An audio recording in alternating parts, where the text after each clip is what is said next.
Okay, let's unpack this. You know that joint right in front of your ear, the one constantly in motion when you eat, talk, or even just breathe. What happens when it truly reaches its absolute breaking point? Today we're diving deep into end-stage temporomandibular joint disease, or, well, end-stage TMJ for short. We've got an incredibly detailed source, Chapter 52, End Stage TMJ, to guide us. It really lays out the entire landscape, current and future treatments. Our mission here is to really understand the complex challenges when this vital joint is severely damaged and how reconstructive surgeons are pushing the boundaries to fix it. What immediately strikes me about this topic is just how much it impacts a patient's entire quality of life. Absolutely. What's fascinating here is that the TMJ isn't just a simple hinge joint like many others in the body. It's deep connections to our chewing, speaking, and even breathing systems. Not to mention, its role as a growth center in younger patients makes its reconstruction uniquely challenging. For patients, it's about much more than just a sore jaw. I mean, it's really about regaining their overall well-being. So end stage, we hear that term for kidneys or hearts, right? Yeah. Where organs are barely hanging on. Yeah. What does it actually mean when we apply that to a joint, especially one like the TMJ? Yeah, it's a similar idea. When we talk about end stage for a joint, it signifies severe, often irreversible architectural damage. It's reached a point where its normal function is profoundly impaired, leading to, intense pain and disability. And for the TMJ, the reasons for reaching this stage are incredibly diverse. It's rarely just one simple cause. Diverse feels like an understatement. The source lists so many. We're talking about everything from congenital conditions where the joint didn't form correctly from birth, things like it being totally absent or overgrown or underdeveloped. Exactly. I saw an image mentioned in the source that really drove this home, a case where TMJ issues were tied to something as complex as a cystic hygroma in a child, leading to ankylosis, fusion of the joint. Right. And that just underscores how varied the origins can be. Beyond those developmental issues, we see tumors. Both benign ones, like osteomas, which are bony growths, or unfortunately malignant ones, like osteosarcomas, they can just destroy the joint structure. Wow. And trauma, too, I assume. Oh, definitely. Severe trauma, like fractures from an accident, is a major culprit. And then there are the various forms of arthritis. You've got highly inflammatory conditions like rheumatoid arthritis, or the more common wear and tear type osteoarthritis, where you see the joint surfaces just flatten and erode. Okay. And the source also mentioned something maybe less obvious, failed previous surgeries. Yes, that's a tough one. Sometimes the irony is it's the result of failed previous attempts to fix the joint, where earlier surgeries inadvertently led to more damage over time, maybe scar tissue or progressive changes. So essentially anything that fundamentally breaks down the joint's architecture to a point where it just can't function properly anymore. And that brings up the critical question. Why is the TMJ so notoriously difficult to reconstruct compared to, say, a knee or a hip? Well, that's really the core challenge. The TMJ isn't just a simple hinge, like you said. It's integral to everything from prepubertal jaw growth to essential daily functions like mastication, that's chewing speech, airway support, and deglutition or swallowing. It's involved in so much. Right. So any reconstructive surgery isn't just about pain relief, though that's huge. It has to try and restore all those complex functions, improve facial form, and ideally be cost-effective while preventing further problems down the line. It's a huge ask for any procedure, a really tall order. Okay, so historically, what was the approach? For a long time, the standard solution, it seems, involved using a patient's own bone and soft tissue, what surgeons call autogenous grafting. And the most frequently recommended option was the costochondral graft, basically a piece of rib bone. It sounds straightforward, doesn't it? Your own body's material seems like the most natural fit.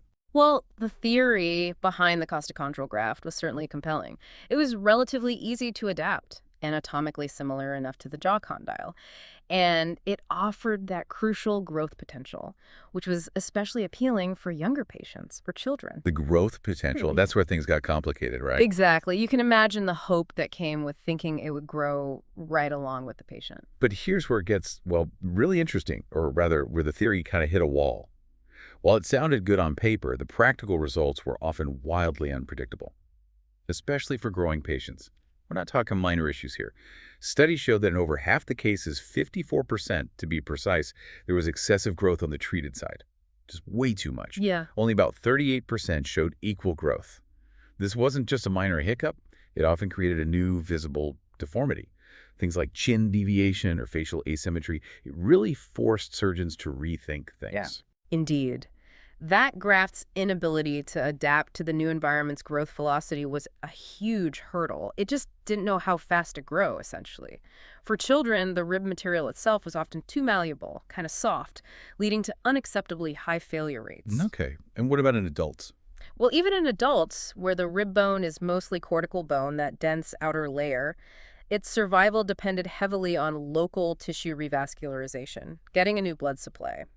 The problem, if a patient had previous surgeries, there was often significant scar tissue, and this scar tissue could be twice as thick as what tiny capillaries could penetrate. Wow. So the blood supply just couldn't get through. Pretty much. Imagine a roadblock preventing the necessary blood flow. It makes the graft effectively starve, It can't survive without that blood supply. So beyond the unpredictable growth in these blood supply issues, what were the other major complications that really made costochondral grafts unreliable?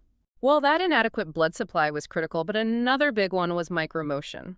Surgeons typically immobilize the jaw for only about 4 to 6 weeks after placing the graft. However, for the type of bone healing required cortex-to-cortex healing, bone edge-to-bone edge studies suggest humans actually need something like 20 to 25 weeks of stable fixation. That's a massive difference. 4 to 6 weeks versus potentially 25. Huge difference. So early jaw movement meant the graft never truly settled properly. It led to poor vascularization, non-union where the bones just don't fuse, and ultimately graft failure. We also saw significantly higher complications if the original diagnosis was ankylosis, that fusion of the joint we talked about. Those cases were particularly tough for graft. And then there's the donor site itself. Taking the rib isn't without risks, right? Absolutely not. You're talking about donor site morbidity problems just from harvesting the graft. A collapsed lung or pneumothorax could happen in anywhere from 5% to, in some studies, up to 30% of cases. 30%. That's incredibly high. It is. And chest wound infections were reported in almost 15% of cases in one series. So you often risked creating new, serious problems in another part of the body just to try and fix the jaw. Yeah, it's clear this traditional approach, while based on a reasonable idea, just had some fundamental limitations, major drawbacks. So with all those hurdles facing autogenous grafts, it's no surprise surgeons started asking, okay, what else can we possibly do? That led to some truly innovative thinking, like transport distraction osteogenesis. This technique is fascinating because it essentially gets the body to grow new bone without needing a graft from somewhere else. Think of it as carefully stretching existing bone tissue to fill a gap. Is that about right? That's a good way to put it. What's remarkable here is that this method involves a controlled cut in the jawbone, specifically a vertical ramus osteotomy, a cut in the ascending part of the lower jaw. Then a distraction device slowly, very slowly, moves that segment of bone toward the glenoid fossa, the socket where the jaw fits. Oh, what, just throws bone in the gap. Right. In response, yes. The body actually forms a new fibrocartilaginous cap, basically. A new functional condyle, complete with its own living tissue right on the end of that transported bone segment. It's an incredible demonstration of the body's regenerative capacity. Wow. So the advantages seem pretty obvious. They are significant. You completely avoid all that donor site morbidity we just discussed. No collapsed lungs, no chest infections from the harvest. Plus, the rigid distraction device allows for immediate physical therapy right after surgery. Oh, that's key, right? For preventing the joint from fusing again. Crucial. It helps prevent reankylosis. And since you're moving existing bone, it retains its own blood supply. That drastically reduces the risk of bone necrosis or resorption, the bone dying or shrinking away. And this has been used in some complex cases. Oh, yes. It's found applications in all sorts of situations. Severe jaw defects, condylar reconstruction after trauma or tumor removal, conditions like hemifacial microsomia, Nager syndrome, micrognathia, and TMJ ankylosis. Cases have been reported even in children as young as 2 years old. That's amazing. Does it tie into any broader biological theories? It does. This approach strongly aligns with Moss and Rankau's functional matrix theory. The idea is that if you correct the function of the surrounding bone and soft tissues, the jaw can develop more normally. This seems particularly relevant in cases where underdevelopment resulted from trauma, say, rather than a purely congenital issue from birth. But are there still questions, concerns? There are. While it avoids many graft problems, the long-term growth potential in prepubescent patients is still an area of active study. Will it keep pace correctly? And, many of the foundational experimental studies were done on animals with normal TMJs. So applying that knowledge to a severely compromised human jaw, well, that's a different challenge altogether. So more surgery might still be needed later. It's possible. Some patients may still require follow-up surgeries years later to fine-tune things or address subsequent growth issues. Okay, so that's distraction. Now let's talk about what's truly on the horizon, something that could potentially revolutionize TMJ reconstruction. Bioengineered tissue. This sounds like pure science fiction, but the source says it's very much in active investigation. Right. So then the critical question becomes, can we actually get the body to regenerate its own TMJ components? Not just move bone, but truly regrow the joint surface.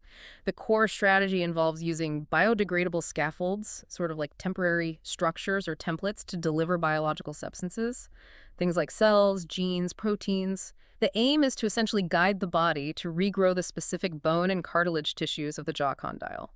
Theoretically, this could repair small defects or maybe even regenerate the entire articulating surface. That sounds incredible. How would it work in practice? The source mentioned a few different avenues. Yeah, the research is exploring different approaches. You could potentially grow this new tissue outside the body, maybe in a bioreactor before implantation, or perhaps implant it first at a secondary, less critical surgical site to let it mature, then move it to the jaw. And eventually, the ultimate goal, the dream, is direct implantation right at the mandible site where it would regenerate in place. But this isn't ready for prime time yet. Oh, definitely not. While the potential is absolutely enormous, this is still very much in the research phase. There are significant hurdles, biological, physiological, and mechanical challenges, not to mention regulatory and ethical issues that must be rigorously tested and addressed before it can become a clinical reality. So it's an exciting glimpse into a possible future, but not an option available for patients walking into a clinic today. Exactly. A future possibility, not a current treatment. Okay, so shifting gears from what might be possible someday to what's making a real difference today, we land on alloplastic total joint replacement, TJR. This means using artificial engineered materials to reconstruct the joint, and it's become the most established modern alternative, especially for avoiding those donor site issues. Right. And the fundamental concept isn't actually new in medicine. Think of Sir John Charnley, the father of modern hip replacement. He pioneered alloplastic joints way back in 1960. His design using a titanium-backed polyethylene cup with a chromium cobalt femoral head became the gold standard for large joints like hips and knees and shoulders, too. And the key principle is? Osseointegration. That's the direct incorporation of the implant material by the patient's own bone, without a problematic fibrous tissue layer forming in between. It's absolutely key for long-term stability and success. But the TMJ must present unique challenges compared to a big joint like a hip or knee. It certainly does. The anatomy of the lower jaw, the mandible, and the skull base, the glenoid fossa where the joint sits, it just doesn't allow for simple press fitting or cementation of components like you might do in a hip. So screw fixation is absolutely essential. And remember, in end-stage disease, the existing bone anatomy is often severely distorted or even missing altogether, making that fixation tricky. The history here is just wild. The source mentions back in the 1840s, a surgeon named John Murray Carnachan actually used a wood block. Can you imagine? It sounds almost barbaric now, doesn't it? But it really shows just how desperate patients and surgeons were for any solution. By the 1890s, we saw ivory being used. Then in the mid-20th century, metals started appearing: gold foil, tantalum foil, Vitalium, stainless steel, even zirconium. And success back then was just... Pretty much just being able to open your mouth again. It really puts our modern advancements into perspective, the expectations we have now. Right. So fast forward to the 1960s through the 80s, materials kept evolving. They did. We saw Vitalium fossa prostheses, explorations with materials like Teflon and Celastic, combinations like Vitalium Celastic. Each step was an attempt to better integrate with the body and improve function. Though, it has to be said, many of those earlier materials, like the Pro-class Teflon components that came later, eventually proved problematic, leading to significant issues down the road. Okay, but the real game changer, it seems, came in the modern era, starting around the 1990s. This is where patient-fitted, computer-aided design and manufacturing CAD/CAM devices emerged. That was the critical shift. Researchers like Mercury and colleagues reported promising results back in 1995 with a system using a titanium ramus component, a chromium cobalt molybdenum condyle, and a titanium-backed ultra-high molecular weight polyethylene fossa, UHMWPE. So modern materials, custom designed. Exactly. This marked a huge step towards achieving long-term safety and effectiveness with alloplastic joints for the TMJ. And the advantages of these modern TJRs. They are truly significant. We're talking about rigid fixation, which, as we mentioned, allows for immediate physical therapy right after surgery. That's huge. You completely avoid donor site morbidity, of course. Surgical time is often decreased compared to complex graft procedures, and you have the ability to correct severe deformities and achieve a stable bite, a stable occlusion. And the custom fit is important. Oh, incredibly important. Patient-fitted, custom-made devices are key because they interface precisely with the patient's existing bone, whatever shape it's in. This maximizes that crucial osseointegration. It's a stark contrast to stock or off-the-shelf devices that often require bending or using shims or bone cement to try and make them fit. Which can lead to problems. Yes, that lack of precise fit can lead to instability, micromotion at the screw-bone interface, and ultimately early failure. That custom fit really matters for longevity. The source also mentioned hemiarthroplasty, just replacing one side. Right, just replacing the condylar component, the ball part. But that's generally considered insufficient now.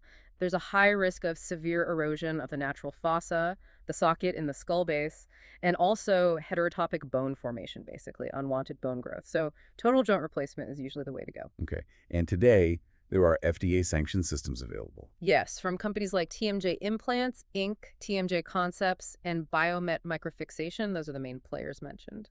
And it's interesting, a 2003 study specifically found that the TMJ concept system showed statistically significant improved outcomes in jaw function, pain, and diet compared to the TMJ implant system at that time. That comparison is noted, yes, shows ongoing refinement and differences between systems. And importantly, the source stresses that any lingering concerns about failures based on those older materials, like Proplast Teflon, are unfounded and unsubstantiated with this current generation of devices. Absolutely. The materials science and engineering have advanced dramatically. These modern implants using titanium, cobalt, chromium, and UHMWPE have a strong track record now. And you mentioned the immediate physical therapy again. That seemed like a recurring theme for better outcomes. It's a massive advantage. The rigid fixation of these modern implants means immediate postoperative physical therapy is not just possible, it's actually encouraged. Standard protocol. This greatly enhances healing and actively prevents that restrictive scar tissue development, which was such a huge obstacle with autogenous grafts requiring long immobilization. Remember how immobilization often risked reankylosis with grafts? Right, the joint freezing up again. Exactly. This immediate mobilization is a fundamental shift in the postoperative management and contributes significantly to success. It's a massive leap forward. Okay, so we've covered 4 really distinct paths for tackling end-stage TMJ reconstruction. We had the traditional autogenous grafts with all their challenges, then the body's own regeneration via distraction osteogenesis, the incredible future promise of bioengineered tissues, and now these advanced precision-engineered alloplastic replacements. What does this all mean for the patient and the surgeon trying to make the right choice when faced with such a debilitating condition? What's the bottom line here? Well, if we connect this all back to the bigger picture, it means the field has come an enormous way, a really long way. But the choice is always highly individualized. There's no single best answer for everyone. For many indications, things like advanced arthritis, tumors, severe trauma, especially multiple failed previous surgeries, or ankylosis, alloplastic replacement often comes out on top, mainly due to its predictability and its ability to reliably restore function. But it's sometimes seen as a salvage procedure. It often is, yes. It's important to remember that, especially for patients who've had many previous operations and might have chronic facial pain syndromes alongside the joint issue. So success needs to be qualified. Improving quality of life, reducing pain, improving function. These are often the primary outcomes, rather than expecting a complete, perfect cure in every complex case. Managing expectations is key. That makes sense. The constant evolution in these treatment modalities, it really highlights medicine's relentless pursuit of better outcomes for patients facing these severe, debilitating conditions. I mean, from wood blocks, literally, to custom-fitted titanium designed on a computer. The journey really does continue. And that brings us pretty much to the end of our deep dive into end-stage TMJ disease. It's been quite a journey, hasn't it? From the unpredictability of early grafts to the precision of modern prosthetics and that incredible promise of bioengineering on the horizon. It really has. The drive to improve mandibular function, reduce suffering, and prevent further morbidity is constant in this field. What really stands out to me is the immense complexity of this specific joint and the critical importance of a multifaceted approach. You have to consider the patient's individual circumstances, their history, and the specific root cause of their end-stage disease. Indeed. It really makes you think. As we continue to push the boundaries of medical science, how do we best balance the body's own natural healing potential with the incredible advancements of human ingenuity and technology? And maybe, looking forward, how will bioengineering ultimately shift that balance in the decades to come? Something to ponder.